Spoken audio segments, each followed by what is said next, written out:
Good everyone, welcome to today's video. Today it's a flight that I had in the I-16 Type 10. I'd been a bit burned out from doing the special tasks for the IAI 81C. And to be truthfully honest, people, this is probably one of the more difficult ones to grind. I mean, at least it's better than the I-80S, but I mean, I don't think the I-180S event is bad. It's just it can be a bit of a arse at times. But I thought I need a plane that could give me a nice break, and well, I was discussing Spanish Civil War aircraft with a friend of mine, and then she brought up the I-16. I was like, oh, good choice. I mean, its nose does look a bit funny and things like that. She was just like, I wanted to boop its nose and things like that, like just touch its nose and things like that. Well, don't worry, there are plenty of I-16 survivors to this day. But I thought, actually, now that's a good idea. I could take the I-16 Type 10 because this is one of my more preferred variants. Now, why is that? Well, it's 1.7, so it won't fight anything in the realms of severe aircraft. I mean, the worst you'll fight is an E3, 109, or a Corsair, or maybe even a Spitfire, but you can dogfight with a Spitfire pretty well. Now, obviously, when this battle took place, this is before the I-180S event, and well, we was just discussing generally about the I-16, and she was like, "Do you have any camouflages for it?" And I was like, "Yeah, I've got a Spanish Civil War one. This is apparently from a I-16 in the early 30s, and what it was painted like, even though that looks a lot like Betty Boop, which, if you don't know what that is, then, well, clearly my mother's been growing me up in the 50s, probably even earlier. But the I-16 Type 10 is a very fun plane, not just because it's a fun little pocket rocket. It can carry rockets, and, well, the rockets are going to show themselves in this battle. That I can assure you. But no spoilers yet. So, what's the I-16 like to fly? Well, if you've ever flown an I-16, you've basically flown all of them. The Type 27 and the Type 28 change it by swapping the wing mount at 30 cals for 20mm. They're pretty useful. You also get access to a couple of bombs. Yeah, I don't mind the bombs, but I'd rather take rockets on the I-16. That's my preference, but the engine does like to overheat on these things, so you've got to take that into account as well. But overall, this thing is a proper handful. It's so fun to fly, but it could be an absolute bugger if you screw it up. But anyway, let's get to the battle and let's see how I did in the I-16. I only flew one flight in the I-16, just to point out. Only one. Just as a nice little break. And this was the result I got. And well, I'll be lying if I didn't say I was laughing. Well, I wasn't laughing after this battle because it was so fun. But let's see what I did, eh? Naturally, my team's just gonna die left and right. But this is a fun game nonetheless. So we are obviously in a 2.3 game, I think we are. Yes, we are, because there's an F1 on the enemy team and a Buffalo on my team. I didn't really remember this battle all that much. Now, fun fact for those of you that don't know about the I-16 series, it's actually got hand crank landing gear. The pilot had to literally grab a small handle down by his right hand leg, I believe it is, and start cranking that bleeder. I think it took about 45 to 50 cranks to get it up. In the Wildcat, I think it was about 28 or something like that. Now, for some reason, on the enemy team, there's going to be a couple of team kills. I have no idea why. I honestly don't. For some reason, there is a pilot on the enemy team. I think it's, where is he? There's a pilot, in a, oh, there he is. That Heinkel 112, he's just team killed this 109. And he's going to team kill this Heinkel 100 as well. No idea why, it was just a clusterfuck on their side, but less of a job for me, I guess.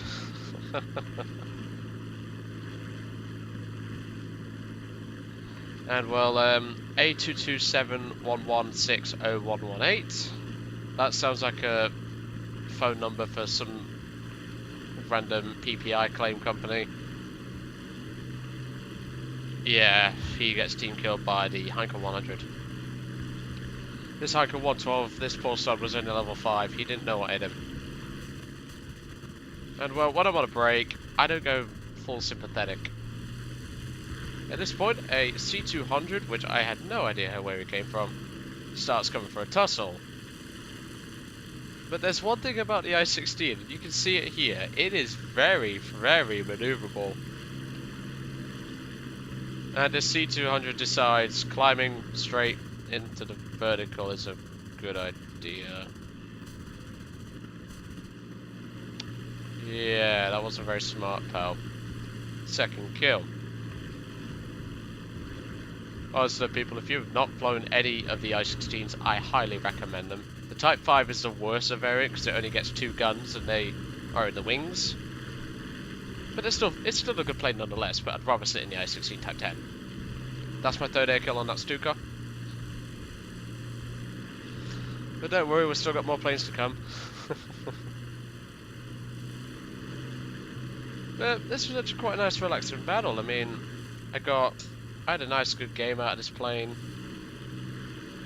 Nice relaxing time just to take a breather from all the grinding that I'd been doing the last few days. Obviously, I'm doing the I-180S at the time of this recording, and well, you'll obviously see this replay sometime in May, I think it will. There's a reason for that, because I've just had to get through so many things. The Yonkers 52 I was planning to release before this.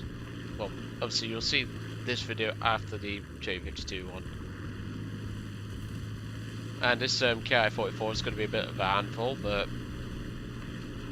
we do get a nice little engagement. I mean, I broke off, I should say, a flap there trying to follow him.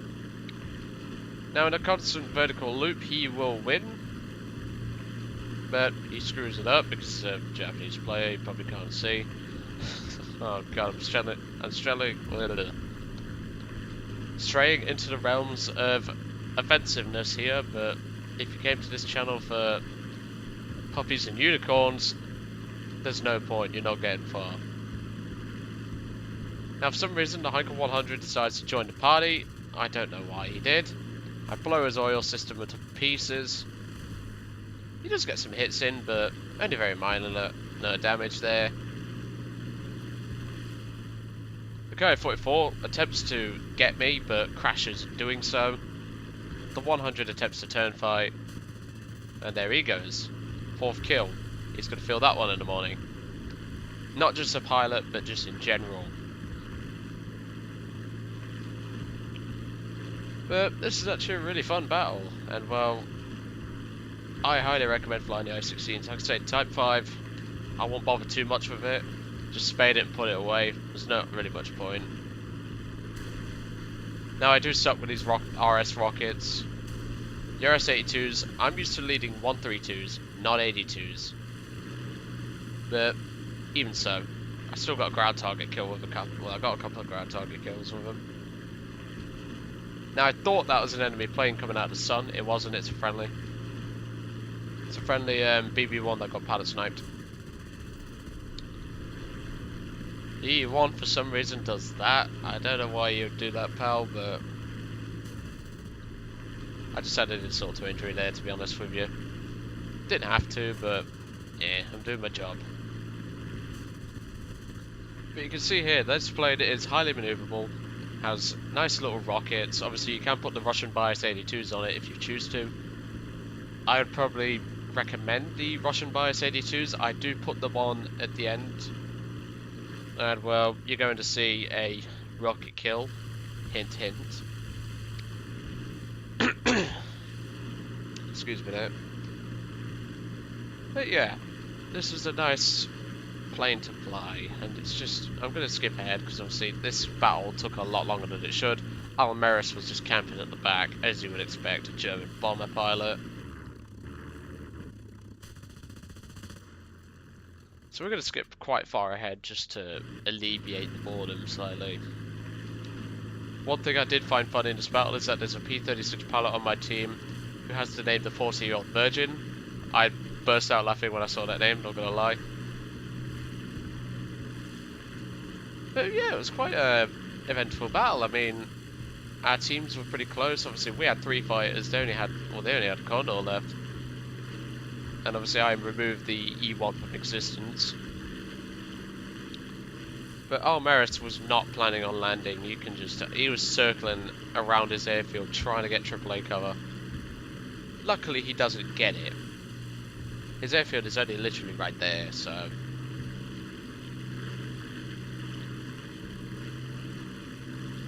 But I do have the Russian bias 82s on board, which are the armor-piercing version of the rockets, but they work just as normal on planes and things like that. They're rockets. I mean, if they hit a plane and they don't kill it, I'd be a bit concerned. But we're coming up to the end now, people, and well, a certain friend of mine will recognise this screenshot. Not this one with the rockets, but the end screen. Obviously, you guys won't see that. I fired the rockets. 4 out of 6 of them would have hit him, but only 2 needed to hit to get the job done. 6th and final kill for the game. So this little thing is a lot of fun, isn't it? Like I say though, I mean, many people just spade the I-16s and just ignore them. But it was because a friend of mine brought up the I-16, and I thought, you know what? Let's take it out for a fly, shall we? And well, I spaded this in RB around about 2 years ago. Loved it then, still love it now. She'll do you well in tank RB, she'll do you well anyway, pretty much. Just don't bring it into ship battles. That's my recommendation. In fact, don't even bother playing ship battles because they suck. I mean, instead of ship, they might as well call it shit. But whatever. Anyway, I'm going to let you guys off. I've got some other things to do before I go out tonight for my actual meet up with a couple of friends. Let's hope I don't get bladdered. If you don't know what bladdered means, it basically means wasted. I won't. I'll get some chicken nuggets in me. I'll be fine. Anyway, I'll catch you all on the next one.